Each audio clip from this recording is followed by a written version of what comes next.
جس قوم میں زنا پھیلتا ہے اس میں بیماریاں اور اموات کی کثرت ہو جاتی ہے، حدیث پاک میں آتا ہے۔ تو یہ اس کا اصل جڑ تو کو ایجوکیشن ہے، مرد عورت کا کھلا ملاپ ہے۔ میرے پاس ایک صاحب آئے، میں نے کہا میری ضرورت ہے، میں دوسری شادی کرنا چاہتا ہوں۔ ان کی بیوی کو کچھ عذر ہو گیا تھا، کہنے لگی گرل فرینڈ بنا لو، شادی نہ کرو۔ تو اللہ سے دعا کریں اللہ آپ کے خاوند کو ہدایت دے، بچے ہیں تو پھر اس کے بعد بس برداشت ہی کریں اور دعا کریں۔ دل تو اللہ بدلتا ہے، نہ فطرت بدلے تو طلاق اسی موقع پر ہے۔ جی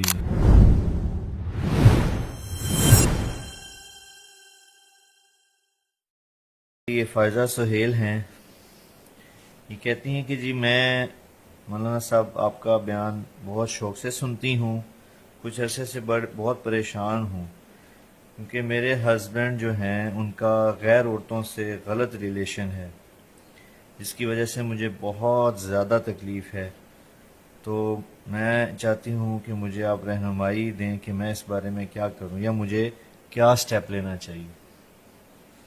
اس کی بیس تو بیٹا پڑی ہے کو ایجوکیشن سے، کمبائن ہے۔ جوان لڑکے لڑکیاں کٹھے گورنمنٹ کالج میں جب میں پڑھتا تھا تو کو ایجوکیشن تھی، جی لیکن لڑکیاں کے لیے الگ چھوٹا سا پورشن ہوتا تھا، وہ اس میں ہوتی تھی، لڑکے سارے پیچھے ہوتے تھے، اور وہ اچھا دور تھا۔ مجھے تو نہیں یاد کوئی لڑکی ننگے سر ہو۔ اللہ گورنمنٹ کالج پاکستان کا سب سے بڑا کالج تھا، مجھے یاد نہیں کہ میں نے کسی لڑکی کو، ہوتی ہوگی جی میری یادداشت میں نہیں ہے کہ کوئی سر سے ننگی ہو۔ اللہ تو اب تو جینز ہیں، شرٹس ہیں، ننگا پن ہے، اور ایسے ساٹھ بیٹھتے ہیں۔ میں ایک یونیورسٹی میں بیان کرنے گیا، لڑکے لڑکیاں ایسے کندھے ملا کے بیٹھے ہوئے تھے۔ تو پہلے مجرم تو ماں باپ ہیں جن کو اتنی عقل نہیں کہ جوان بچیوں کو وہ نوجوانوں کے سپرد کر دیتے ہیں،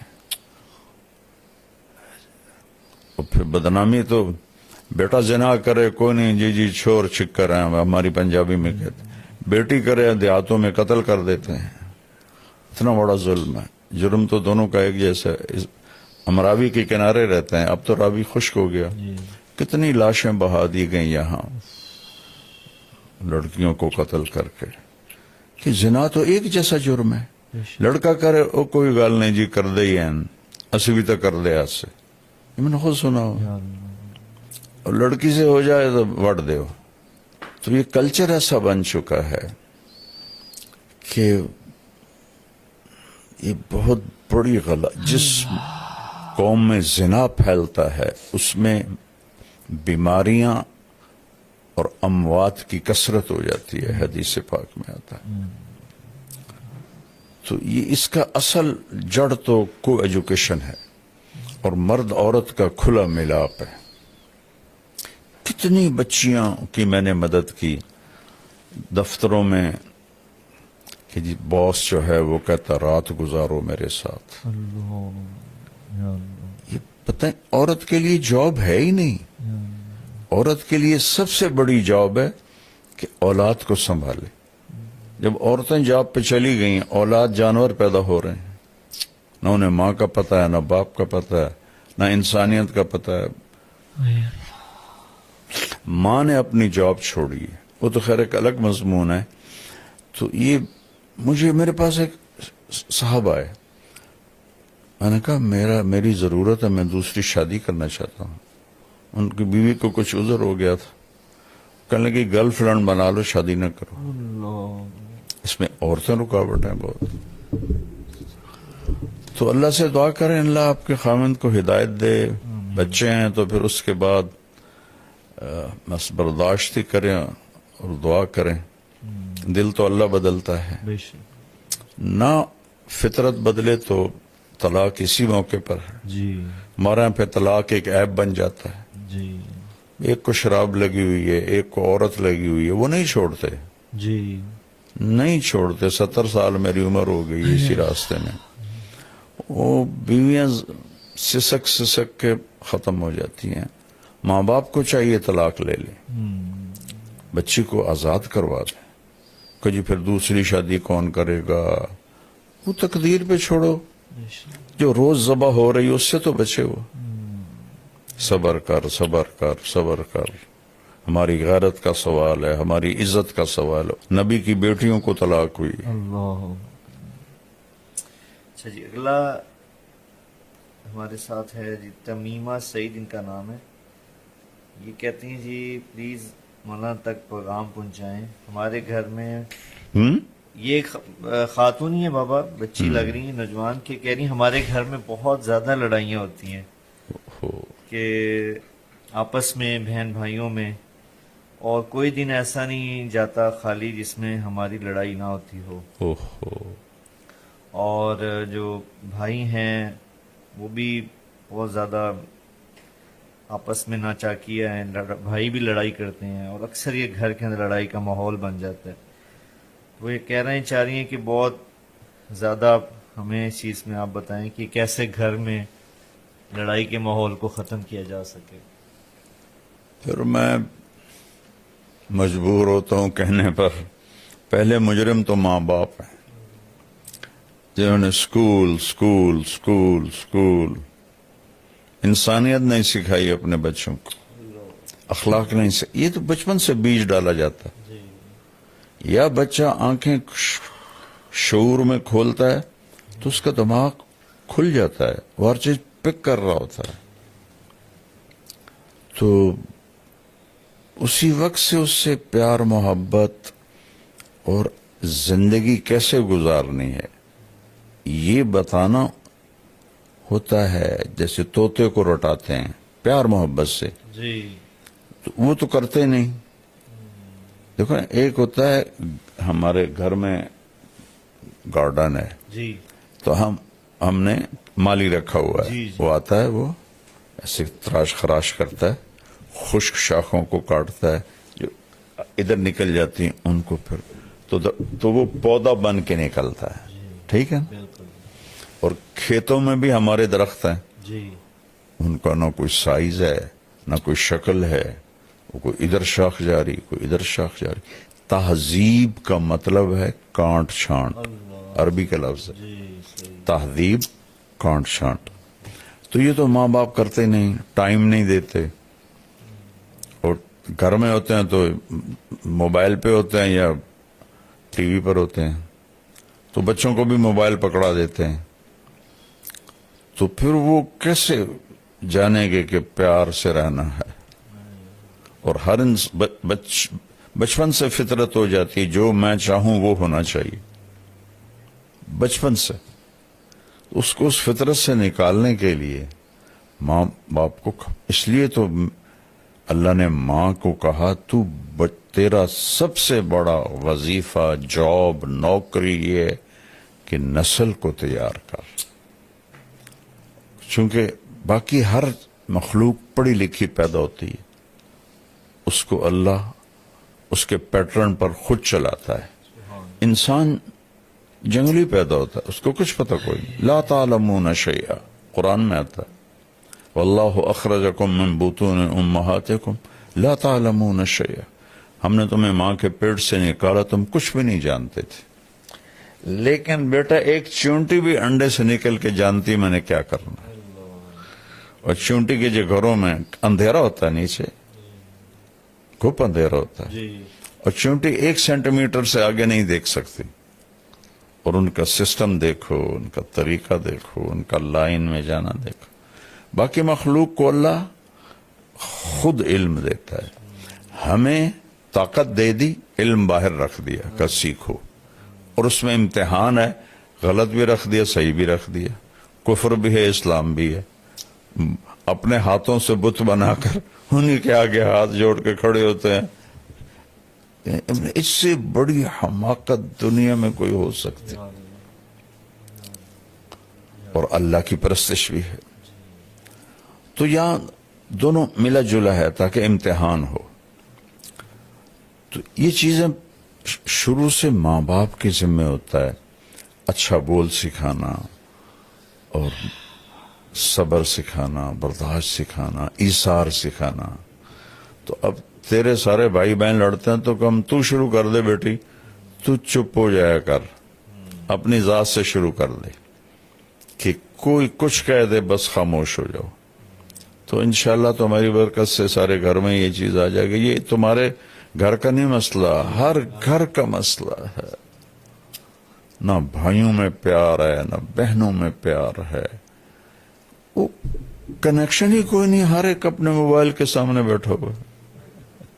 ایک دفعہ میں ایک جگہ گیا تو کچھ 6-7 بچے ایک ہی فیملی کے بیٹھے ہوئے کمرے میں، سب موبائل دیکھ رہے تھے. تو اس موبائل نے ایک ہتھیلی پہ 7 بر اعظم ہمیں جمع کر کے دے دیے اور ایک کمرے میں بھائیوں کو جدا کر دیا ہے. تو ہر وقت مشین کے سامنے بیٹھے ہیں.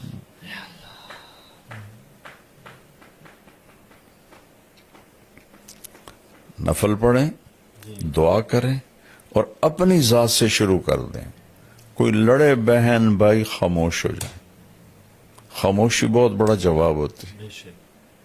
جی بابا سعدیہ خان ہیں، یہ کینیڈا میں رہتی ہیں جی. ان کا فیملی، خاوند، بچے اور ماشاءاللہ دینداری ہے، بہت نمازی سارا گھرانہ. لیکن ان کا بھی مسئلہ بہن بھائیوں کا ہے، کیونکہ کینیڈا میں رہنے کی وجہ سے وہ نشے کے اندر مبتلا ہیں، شراب کے اندر، اور کہہ رہی ہیں کہ کھانے میں بھی ان سے وہ تمیز نہیں کر پاتے حلال حرام کی. تو کہتے ہیں میں اور میرا خاوند ہم دونوں بہت پریشان ہوتے ہیں کہ ہم ان کو کیسے راہ راست پہ لے کے آئیں، اپنے باقی بہن بھائیوں کو. بہن بھائی جی انہی جو باقی بہنیں ہیں یا بھائی وہاں رہتے ہیں کینیڈا میں، تو یقیناً وہاں کی جو ہوتی ہے ویسٹرن لائف، اس کا یہ تو اس کی آؤٹ پٹ ہے. جو وہاں رہیں گے تو یہ چیزیں تو پھر انہیں جھیلنی پڑیں گی. اور مجھے بیٹا ان ملکوں میں جاتے ہوئے 82 سے میں شروع ہوا ہوں جی تبلیغی سفروں میں. جی جی جی پھر اب بچوں کے ساتھ بھی جاتا رہتا ہوں. جی تو میں تو ایسے اندر سے اللہ نے مجھے ان کی زندگی دکھائی. اللہ وہاں جو مسلمان ہیں ان کی کوئی لائف نہیں ہے.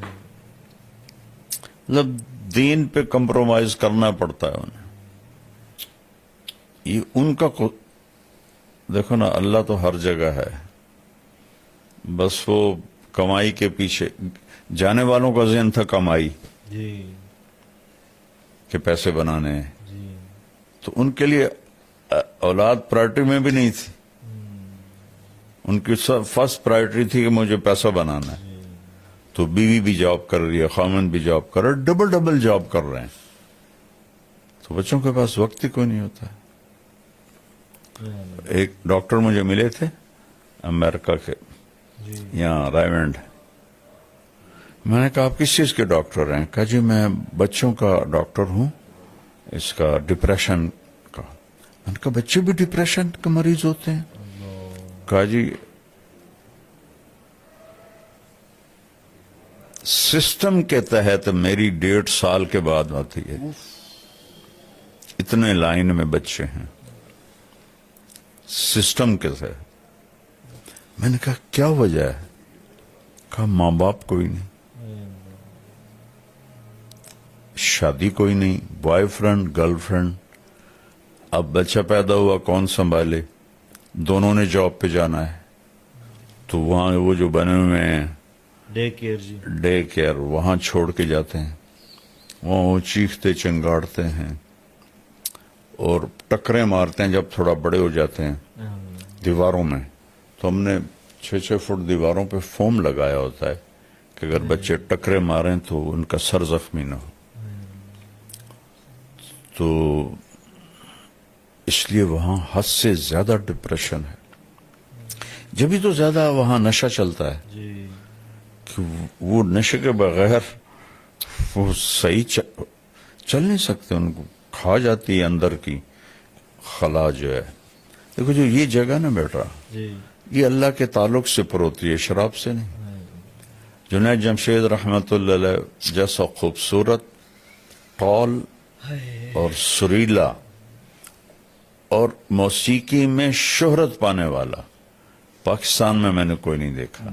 نوجوان نسل میں جی پچھلے بڑے گلوکار نہیں. تو 97 میں کسی نے مجھے ملایا، میں نہیں جانتا تھا، تو میں نے تھوڑی بات کی، مجھے یاد بھی نہیں میں نے کیا بات کی، تو اس نے ایک دم میری بات کاٹ دی، کوئی 5-6 منٹ کے بعد کہنے لگا مولانا میرا ایک سوال ہے۔ میں نے کہا بولو۔ کہ ایک پاکستانی نوجوان جس گلیمر کو خوابوں میں دیکھتا ہے وہ مجھے فزیکلی حاصل ہے، لیکن پھر یہاں اندھیرا ہے، یہاں اندھیرا ہے، یہ جگہ خالی ہے، مجھے لگتا ہے میں وہ کشتی ہوں جس کا کوئی ساحل ہی کوئی نہیں۔ یہ ایسا کیوں ہے؟ یہ ہے سارا کہ وہ جو اندر کی فرسٹریشن ہے وہ ہے اللہ سے دوری، وہ اسے دور کرتے ہیں شراب سے، عورت سے، میوزک سے، کلبوں سے، وہ اور بڑھ جاتی۔ پھر میں نے جنید مرحوم سے کہا، میں نے کہا تیرے اس گھٹنے میں درد ہو تم میڈیسن یہاں لگاؤ ٹھیک ہو کہ کہنے لگا نہیں۔ میں نے کہا کیوں؟ کہ جہاں درد ہے وہاں دوا نہیں ہے، اور جہاں درد نہیں وہاں دوا لگا رہے۔ میں نے کہا تمہیں اندر جو خالی ہے وہ اللہ رسول سے دوری ہے، تم اسے 5 اسٹار ہوٹل، میوزک، لڑکیوں میں ڈھونڈ رہے ہو، کیسے ملے گا؟ جتنے بڑے سٹار ہیں بیٹا یہ سب شدید ڈپریشن۔ ہمارے دور میں کالج سب سے پہلا جو تھا نا بیٹا پاپ سنگر جی وہ تھا ایلوس پریسلے، صحیح جن کو ہم سنتے تھے، امریکن جی ویٹر تھا ہوٹل میں، صحیح اور دنیا کا پہلا وہ بنا سٹار، راک سٹار، صحیح پاپ جس کو کہتے ہیں۔ جی جی جی جہاں اس کی گاڑی کھڑی ہوتی تھی لڑکیاں چوم چوم چوم کے اس کی گاڑی سرخ کر دیتی تھی۔ اس طرح اس کے ساتھ عشق دیکھا لوگوں کا، اور وہ 42 سال کی عمر میں نشوں کی کثرت سے مر گیا۔ یا اللہ مائیکل جیکسن جی ٹیکے لگوا کے مر گیا۔ جتنے چونکہ میں تو یہ فلمی دنیا کے اور لڑکیوں سے بھی ملا ہوں، لڑکوں سے بھی ملا ہوں، بیٹا میرے رونگٹے کھڑے ہو گئے ہیں۔ اور جب مجھے 2019 میں سٹنٹ پڑا تھا نا، جی تو یہ جو ماڈلز ہوتی ہیں یہ پوری وین بھر کے گاؤں آئی تھی میرا حال پوچھنے، تو میں ملنے گیا تو ساری مجھے ایسے، میں کہوں بیٹیو تم میرے پاس کیسے آئی ہو؟ ماڈلز اور کسی مولوی کا حال پوچھنے ہیں، یہ تو ہسٹری بن جائے گی میرے مرنے کے بعد۔ کہ نہیں جی آپ ہمیں اللہ کے قریب کرتے ہیں، اللہ سے ڈراتے نہیں ہیں، تو پھر ہمارے دل میں آپ کی محبت آ جاتی۔ پھر بیٹا انہوں نے مجھے ویڈیوز دکھائیں کہ یہ ہماری زندگی ہے، لڑکیاں چرس بھر رہی ہیں، کوکین بھر رہی ہیں سگریٹوں میں، اور وہ ہیروئن بھر رہی ہیں اور نشے لے رہی ہیں۔ کہا مولانا یہ ہماری زندگی ہے۔ یا اللہ تو یورپ میں جانا تو گھاٹے کا سودا ہی ہے، دوسری تیسری نسل ویسے ہی فارغ ہو جاتی ہے، تو اس کا تو کوئی علاج نہیں ہے۔ اپنے آپ کو بچائیں، اپنے بچوں کو بچائیں، بس۔